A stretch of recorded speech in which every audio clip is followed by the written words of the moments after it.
अडचणीत असलेल्या नाशिक जिल्हा मध्यवर्ती बँकेवरून जिल्ह्यातील दोन बडे नेते छगन भुजबळ आणि माणिकराव कोकाटे यांच्यातले मतभेद समोर आलेत। ही बँक सर्वपक्षीय सो कॉल्ड नेत्यांनी बुडवल्याचा आरोप भुजबळांनी केलाय, तर भुजबळांचा काहीतरी गैरसमज झाल्याचं कोकाटे म्हणाले।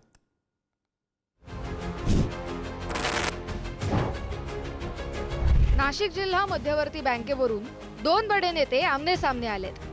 कधी काळी महाराष्ट्रातच नव्हे तर देशात नाशिक जिल्हा मध्यवर्ती बँकेचा बोलबाला होता।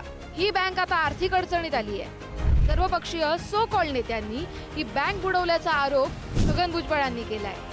इतकंच नाही तर जिल्हा बँकेच्या निवडणुका घेऊ नये, कारण ज्यांच्यावर ठपका ठेवलाय त्यांचीच पोरं निवडणुकीत उभं राहण्याच्या तयारीत असल्याचंही भुजबळ म्हणालेत। प्रशासकांना पूर्ण मोकळीक देऊन काम करू द्यावं, असं भुजबळांचं म्हणणं आहे।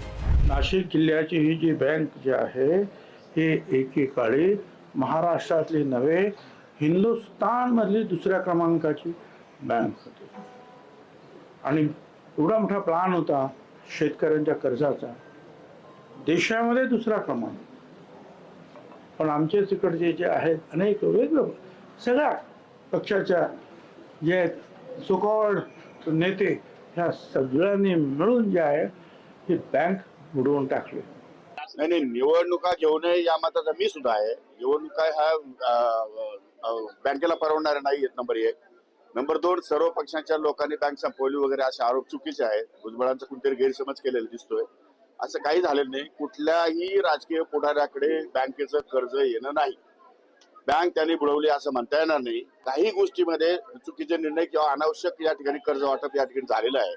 तेवढ्या एका गोष्टीमुळे कर्ज वसूल न झाल्यामुळे बँक अडचणीत आलेली आहे आणि म्हणून कुठल्याही प्रकारचा राजकीय वशिला न ठेवता बँक सुरळीत चालावी यासाठी प्रशासक राहावा ही माझी पण धारणा आहे। अन्न आणि पुरवठा मंत्री छगन भुजबळ यांच्या या आक्षेपांना नाशिक जिल्ह्यातील नेते आणि कृषी मंत्री माणिकराव कोकाटे यांनी उत्तर दिलंय। बँकेच्या निवडणुका होऊ नयेत या मताशी सहमती दाखवतानाच सर्वपक्षीय राजकीय नेत्यांनी बँक बुडवली हा आरोप चुकीचा असल्याचं ते म्हणाले। छगन भुजबळांचा काहीतरी गैरसमज झाला असावा अशी प्रतिक्रिया त्यांनी दिली आहे।